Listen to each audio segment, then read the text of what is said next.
we are going to accept to suit our fancies, but rather applying it in all and in all encompassing manner. Do you agree with that this morning? Do you agree that when you read that word that you can't accept one piece and not the other piece? If you don't agree with that, we have a challenge there already. Whether you want to admit it or not, if you don't agree with that, then it means that you have said, I put in words in your mouth in a way, then it meant that you have said that one part is true and another part is not true. It's not true. And do we ever see it like that? We need to see it like that. More and more as I go through the word, I realize how stupid I was, even though I thought I was smart. As they say.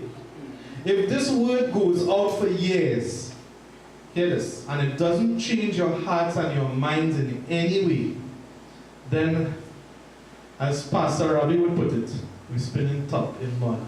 Don't know where they get that expression from. But it's interesting. If you spin a top in mud, I guess it wouldn't spin. Right? That's the idea. That would be a local one. I don't think that, I don't know if there's a foreign one. And I would like to say it would be an utter waste of time, technically speaking. This morning, don't make it a waste of time to be here this morning.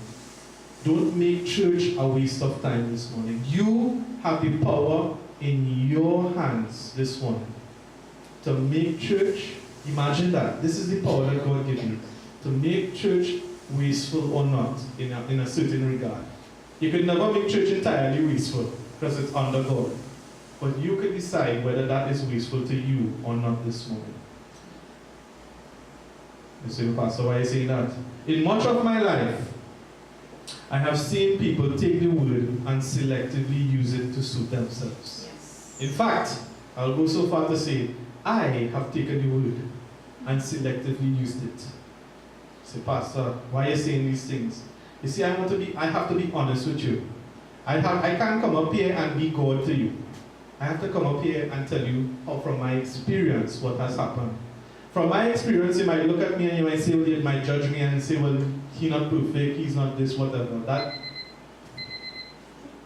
That does not matter at this point in time. What matters is the word of God. What matters is Christ Jesus this morning. But here's the thing. Selective. That is a terrible and sad misconception which we as Word of Life Faith Center cannot afford to do. We cannot select it, we cannot switch it off. Sometimes you're outside there, you're not in church. Sometimes we try to switch Jesus off. This time we ain't talking about being vexed with the driver. I'm talking about every other situation that I don't know about this morning. Only you will know about your life. Whether you switch it off and whether you switch it on. Amen this morning? Amen. That is why the word of God, it cuts deeply. It cuts deeply sometimes, but it is also there to heal even stronger. It cuts deeply, but it will heal even stronger. But you have to look at it that way. Even the words that we speak are within our context.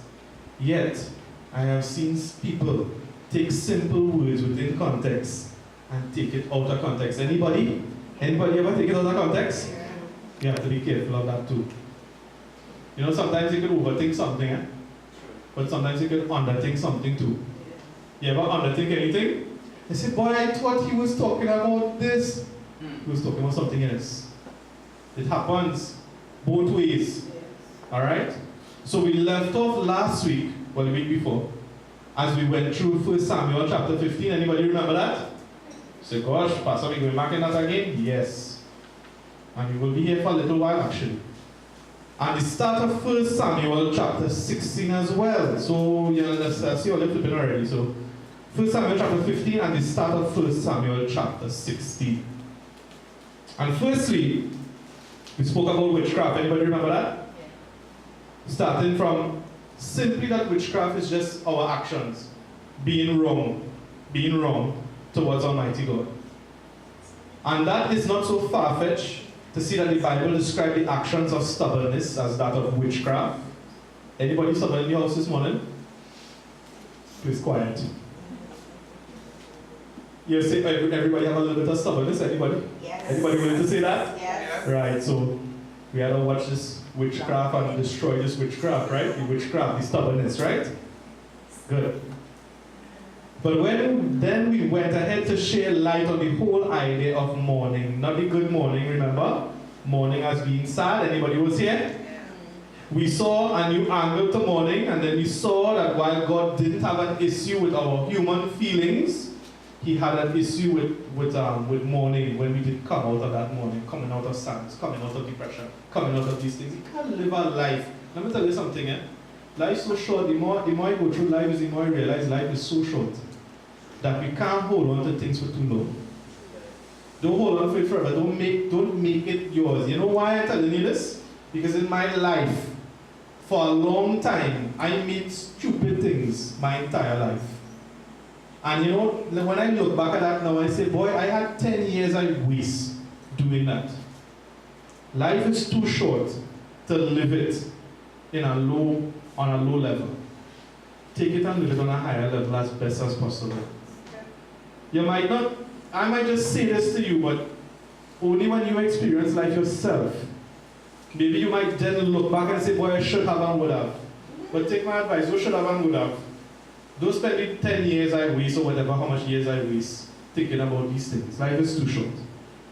This week, as I said, we want to continue on with 1 Samuel chapter 16, again, with two interesting sub-lessons to be learned that I have also learned in some regard. God was showing me some things. So we see that God told Samuel in verse 1 to fill thine horn with oil and go. Remember that? Quiet, some people didn't remember. You see, the oil wasn't for Samuel. The oil was for the man that God was going to choose, which was the new king. We knew this, right? Yeah. If you didn't know, you know now, right? So the new king. So Samuel had to hold on to this oil. And basically Samuel had to anoint the king. And when the king was anointed, the Spirit of God obviously would have been on the king. That's what anointing would have done. Right? The anointing.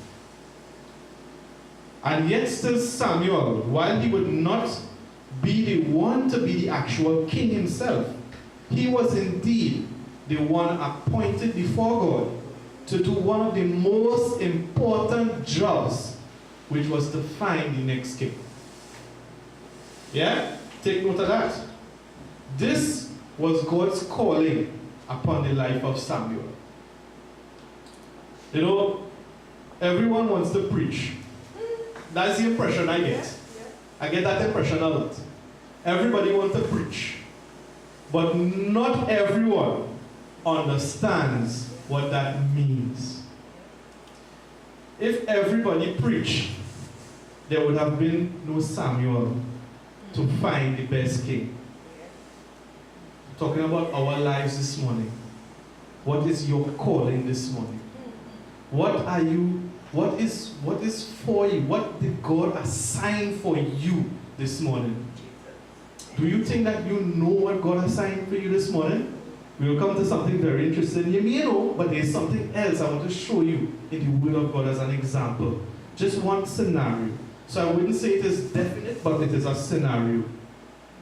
Everyone thinks that they know what their calling is. Anybody don't know what their calling is this morning?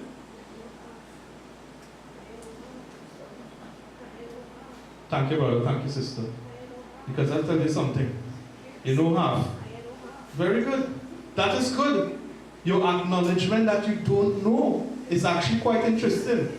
Because, you know, we don't have to be ashamed of not knowing where our calling is. A baby didn't start off to just walk on its own. But you know, sometimes we get ashamed when people looking at us all the time. So we're afraid to lift our hands up. We're afraid to admit sometimes when we don't know something. But I want to let you know about something about don't knowing. We'll come to it as we go through. I hope that this will come across in a way that God will speak and not me. So here's the thing. Everyone thinks that they know what their calling is. But I assure you that not everyone knows the price it takes for that calling this morning. Yes. Pastor, what you mean? I know that God would call me to be a pastor. But hear this. This was true what Pastor Ravi had said. It didn't come here. It wasn't inside telling me I was going to be a pastor. Here's something. I realized when God was showing me this that I realized that I didn't know. I didn't know I was going to be a pastor, you know. So he was telling me I was going to be a pastor. And that is how I knew. It was not like, you know, people believe that God is going to tell them only. That we will only come from God himself. Only God will speak into your ears. Sometimes it's not that way. Sometimes it's not that way. But that is what people want to hear. They want you to say, well, God tell me this is the case. And I'm doing it. Sometimes it don't work so. Nevertheless, God still works. Yes. Nevertheless, God still works. It's a misconception. Alright? So I knew that God would have called me to be a pastor. But this was true what Pastor Ravi had said. Maybe he planted a seed. And that seed germinated. And this was because I knew also that Rial was not entirely interested in that at that point in time. Rial being the pastor as well. I knew that. I know Daddy would always say he would like one of his sons to be pastor. I just give you the example. It's not to talk about me, but I can only talk about me from my experience. I can't talk about anybody else. And yet still, I did not fully understand what it meant to be a pastor. I knew the misconceptions of Christianity when it came to their outlook on a pastor. I'm talking about calling this morning. I knew a little about how people taught. Anybody know how people taught? You know, sometimes you know you do something wrong and you know people think something. You know that people think something. But quite frankly, many of the things I have experienced, I never expected. Calling this morning. People think that calling means you will know everything. I want to let you know that is not how it works. Calling you still would not know everything. If you knew everything, you would be God. It has some people that be God. That's the impression I get. Maybe I talk to people, you know. It's my experience. It's all it is. But sometimes in the calling, you see, through that calling, you learn something. Through that calling, God is going to work in the way He needs to work. And He can't work if you know everything. He can't work in your life if you know everything. He will work in your life when you don't know everything. You read this morning? Oh, getting hard. Getting a little hard. God gives us some of it. He doesn't give us all of it. When I say some of it, I'm not talking about His power per se. I'm talking about that knowledge. We can't handle His entire knowledge. We need to understand that. It's only now I'm starting to realize these things. Now I'm starting to realize that certain things are not said on the pulpit that need to be said. It needs to be clarified. You know why? Because one day, you might be a different leader than you're calling to be. And you need to be aware of these things before you become a leader this morning. If you become a leader and you are not aware of these things, more trouble will take you. Amen. As a leader, trouble is already taking you a little bit. A little bit. When I say trouble is taking you a little bit, there's certain things that you'll have to learn on your own this morning. But certain things, if you don't know, if you're not equipped, it's going to make it even harder to be that leader that you have to be later on in life. You know, when I look back at Daddy had a lot of leaders in this church. He chose a lot of leaders for a very small church. Had 14 leaders, if I'm not mistaken. Now we have about 5. Maybe 5 or 6 main sections. And I realized that what he was doing was trying to equip leaders, build and make leaders. Right? Now, my question that I wonder is where the rest of leaders came in. But this is where I realized that Daddy was building leaders. His role was to build leaders. I want to let you know something. They might have 6 leaders in this church, but all of you, when this word goes across, it is for every single one of you all here today to be leaders. But here's the thing as well too. Even as a leader, if everyone was a leader here today, right? Could I make everyone a pastor today of this church? Couldn't. Somebody say, I couldn't, even if I wanted to. This is, of course, the dynamics and the challenge of church. But we're coming back to the point. So we're coming back here. So I knew a little about how people thought. But quite frankly, many of the things I have experienced, I said, I never expected. It was through this experience that I realized my calling. My calling is not just to be a pastor. My calling is to bring forth a different concept through God's revelation. The revelation God has been giving me, made me realize that it was not just being a pastor. It was bringing something new to the table. Some little changes. It might be subtle, it might be small, Sister Shelley, but it is through that word that He has been showing me is what He wants me to share with you. So it is, the calling is not just being a pastor, but bringing forth that angle to it. One which I didn't realize would change my life altogether. Even though I had a calling, I didn't know all this. And this is how I know that God is working and that I am not always in control. If I'm always in control, God can't be in control. Anybody in control of their life fully this morning? Well, thank God for that. You wish you were in control, right? Yes. Sometimes we wish we were in control. This is the paradox of being a Christian sometimes in life. I can't remember the last time somebody explained this to me. It took God to have to explain this in His Word. To tell me that sometimes I need to not be in control, that He could be in control this morning. You go through life and you feel depressed because you're not in control this morning. I want to let you know something. When you're not in control this morning, God could be in control of your life this morning. Isn't that such encouragement? It might be a negative thing. But in that negative thing, God has something positive for you in your life. If you're in control, well, no problem. You're good to go then. Or maybe not. Because if you're in full control, then what is your dependence on God? The paradox of being a Christian in this life this morning. Showing you how it is be. So putting this back into context. Samuel's calling was not to be the king, but to find a man who could be the king. For Samuel, that might have been a thankless task. Some of our callings, no human being might thank us for it. It's true. Yes? True. Better get used to it. Better get used to it. To Sammy? Yeah. You might get a thanks once in a while. You might want a thanks all the time, which you probably deserve. I'm not talking about me, I'm talking about in general here. But you might, chances are, not going to get the thanks for doing your calling this morning. Why did I tell you this? Did I tell you this to discourage you? No. Quite the opposite. I tell you this to hold on. I tell you this to press forward. Because I'll let you know something, the reward is not from man. The reward is from Almighty God this morning. Yes, Lord. Because I'll let you know another thing. You see that reward that man will give you?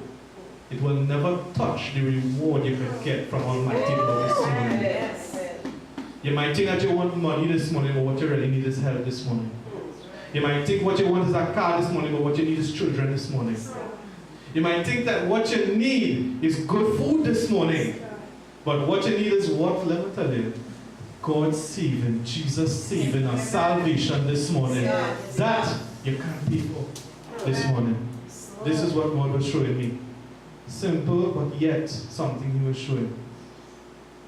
So Samuel's calling was not to be the king, but to find a man who would be that king.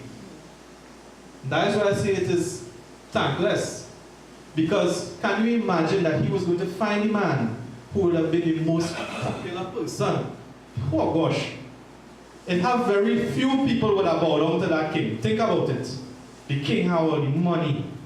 He might have all the chariots, the horses, big house. Oh gosh, mansions, gold, silver. Things that Samuel might never really have. Think about it that way. And yet still God called Samuel to do the most important job. That's why I say it would look as if Samuel again nothing. He do the most important part, he again nothing. But it is more important to listen to Almighty God than to be on God's bad side this morning. Yes. Fulfill your calling. Amen. Fulfill your calling this morning. So I ask you today, who are you? Are you the one who wants to be like the king? Or are you the one who will find the king? Because if you look at it on a different parallel, are you the one who is looking to be king? Or will you put Jesus to be your king My this God. morning? Oh, This was what God was showing me through His Word. This is what He was showing me through His Word.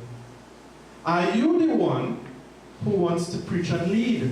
It looks nice, doesn't it? Sometimes it looks nice, it looks glamorous. Sometimes I see T.D. Jakes and all these Joel Osteen, and it looks kind of glamorous that they do this. But you don't know the struggles Yes. that even they went through and probably still going through. You don't know. All kind of thing. Recently, Joel Osteen had the pressure with the hurricane and so forth. Boy, I don't know what I do. I say, thank the Lord, it wasn't me. It wasn't me. They don't know if I would have said, if I would have stayed quiet, I don't know. But anyways, or are you the man who is seeking to find the preacher that God wants to use this morning? Who are you? Who am I? I look at myself, I say, who am I? When God gave me that word, I reflected on my choice to be pastor of Word of Life Faith Center. I can talk about me a little bit. Yeah. You mind? No, go ahead. If I don't talk about me, you wouldn't know me, Because I have to talk about me only when I hear. You say, "Pak, you just talk too much about yourself." All right, okay. I looked at whether this was for my personal benefit in any way. I looked at me being the pastor of this church. Is it for my personal benefit that I am the pastor of this church? And you might not know this, but there are times when I have asked God, why, oh why, did I take this up? People quiet. You think it's an insult to you. It's not an insult to you. But why, oh why, did I take this up? Because sometimes challenges come your way. Sometimes there's things that you may not know the answer for right away, and you have to go through that. As they say, sometimes they throw you in the deep. Anybody ever get thrown in the deep? Anybody really? You ever really get thrown in the deep, Sister Abby? In water? I get thrown in deep in the water already. Yes, when I was learning how to swim. Yes. I know what it is. I'm not saying that you don't, but I know what it is literally to be thrown in the deep to see if you could swim.